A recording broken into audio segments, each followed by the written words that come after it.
Assalamualaikum warahmatullahi wabarakatuh. Saya Humaydi Hamid, dosen Prodi Ekonomi Syariah FAI UMY.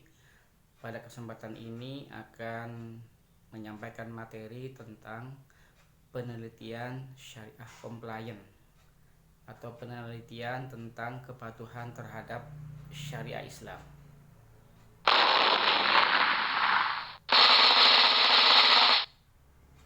Problem mahasiswa tingkat akhir.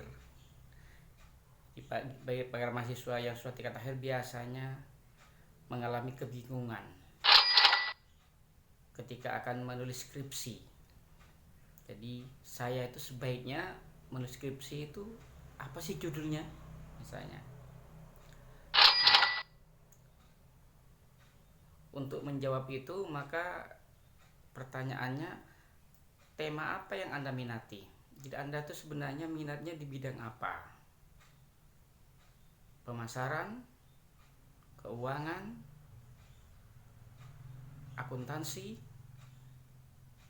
atau aspek kesyariahan dari suatu lembaga keuangan syariah misalnya. Itu harus Anda jawab sendiri.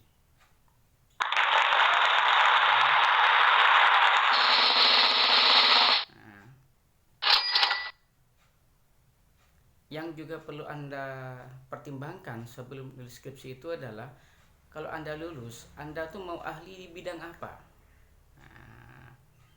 Kenapa ini saya tanyakan? Agar supaya tulisan Anda itu sesuai dengan bidang yang akan Anda tekuni nanti setelah lulus.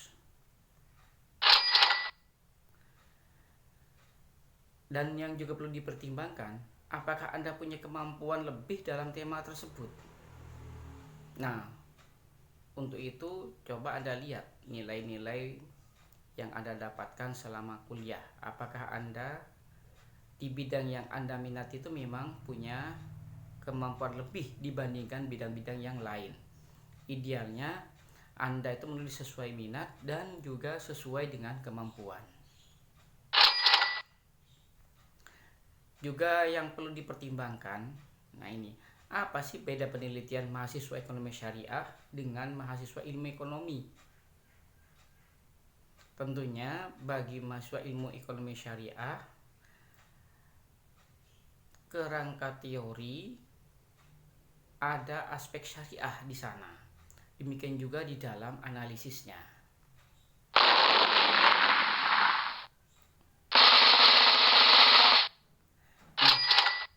Penelitian tentang syariah compliant itu kalau saya klasifikasikan ada dua.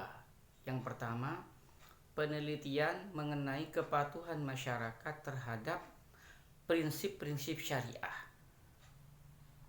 Nah, masyarakat di sini bisa dibedakan menjadi ada masyarakat di lembaga keuangan syariah.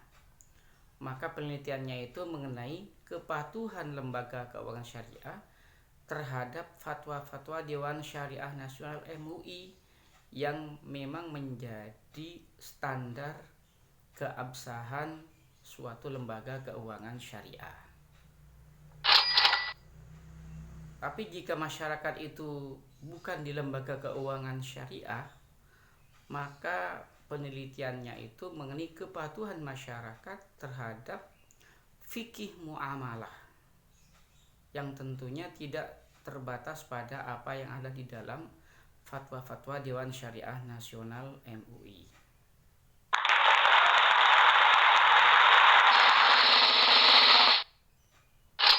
Ini contoh dari penelitian syariah compliant yang ditulis oleh Widya Santi Isma. Analisis terhadap mekanisme lelang benda jaminan berdasarkan fatwa Dewan Syariah nomor 58 di SN MUI tahun 2008. Ini mahasiswi yang dulu saya bimbing skripsinya. Bisa Anda lihat di repositori UMY.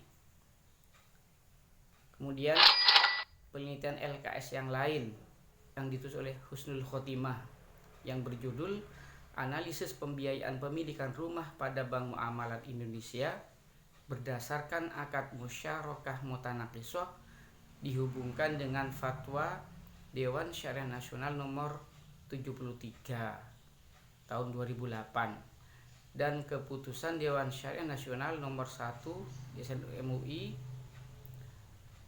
tahun 2013. Ini juga dulu saya bimbing skripsinya, dia meneliti di Bank Muamalat Solo.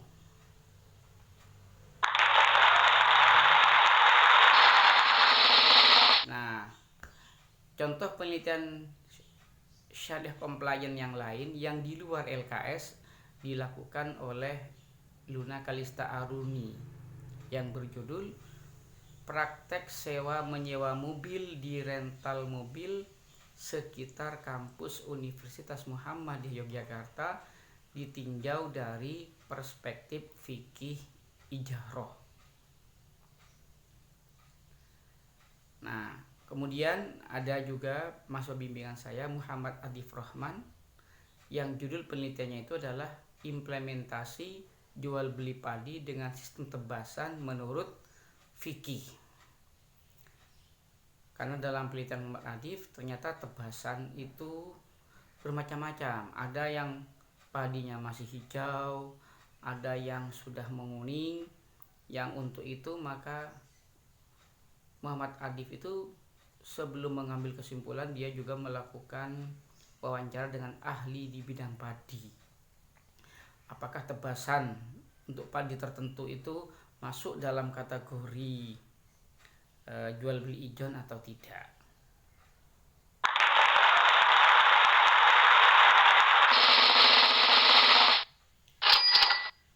Nah, penelitian syariah compliant yang kedua yaitu penelitian dapat dilakukan berupa kritik terhadap fatwa-fatwa di SNMUI dari segi dalil, metode istimbat, serta kecenderungannya terhadap mazhab tertentu.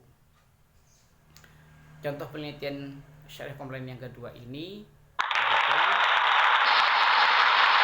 yang saya lakukan sendiri, saya melakukan kritik terhadap hadis-hadis dalam Himpunan Fatwa Dewan Syariah Nasional. Kemudian saya juga telah melakukan penelitian tentang Fatwa Dewan Syariah Nasional tentang pembiayaan musyarakah tinjauan hukum Islam. Yang dimaksud hukum Islam ini adalah tinjauan fikih. Yang penelitian saya ini sudah saya presentasikan di hadapan Dewan Syariah Nasional MUI pada acara konferensi yang dilakukan oleh Majelis Ulama Indonesia. Nah, kemudian saya bersama teman-teman tahun kemarin dan juga tahun ini, tahun kedua, melakukan penelitian tentang penggabungan akad komersial dan akad sosial dalam fatwa-fatwa Dewan Syariah Nasional dan model-model implementasinya.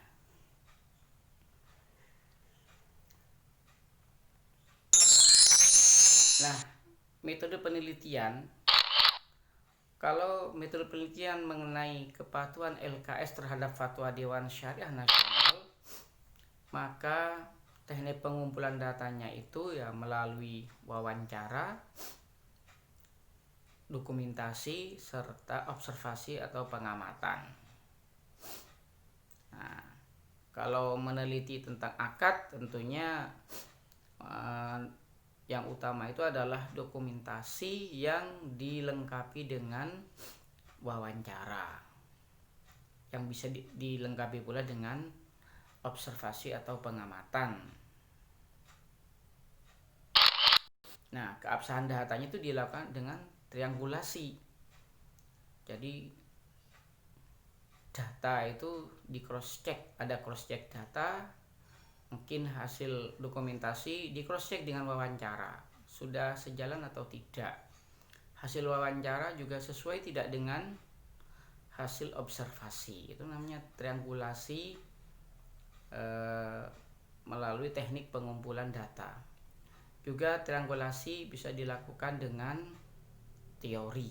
Nah, apakah data yang didapat itu sesuai dengan teori yang ada atau tidak.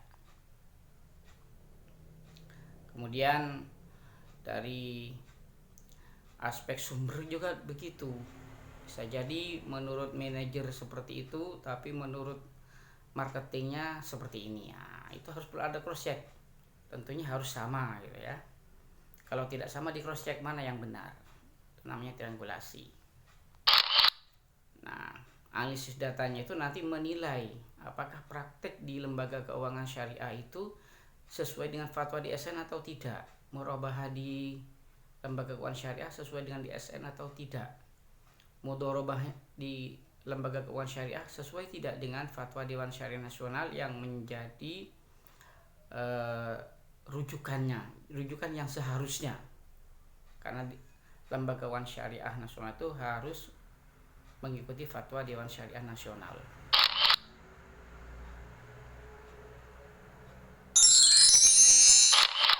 Nah, untuk metode penelitian yang bersifatnya kritik fatwa DSN itu bisa mengkaji dalil-dalil yang dijadikan dasar fatwa. Apakah dalil-dalilnya itu kalau hadis masuk ke kategori hadis yang makbul atau tidak misalnya. Bisa juga sih menganalisis isi fatwa dengan pendapat ulama madhab. Misalnya tentang bagi hasil di dalam musyarakah yang ada di dalam fatwa Dewan Syariah Nasional itu sesuai dengan madhab siapa. Nah, apakah madhab Syafi'iyah, Hanabilah, Malikiyah maupun Hanafiyah. Juga bisa dianalisis kelemahan dan kelebihan fatwa. Apakah dari segi dalil fatwa itu menggunakan dalil yang kuat atau tidak. Kemudian di tingkat implementasi, apakah fatwa itu memudahkan atau justru menyulitkan lembaga keuangan syariah. Nah, termasuk kritik fatwa itu adalah respon masyarakat terhadap fatwa. Bisa masyarakat di lembaga keuangan syariah atau stakeholder yang lain. Apakah fatwa itu mendukung lembaga keuangan syariah atau tidak misalnya, atau fatwa itu menyulitkan di tingkat lapangan. Demikian dua model penelitian tentang syariah compliant, yaitu bisa mengkaji praktek di lapangan berdasarkan syariah, baik fatwa DSN maupun fikih muamalah, atau justru mengkritik fatwa Dewan Syariah Nasional melalui pendekatan fikih. Demikian. Wassalamualaikum warahmatullahi wabarakatuh.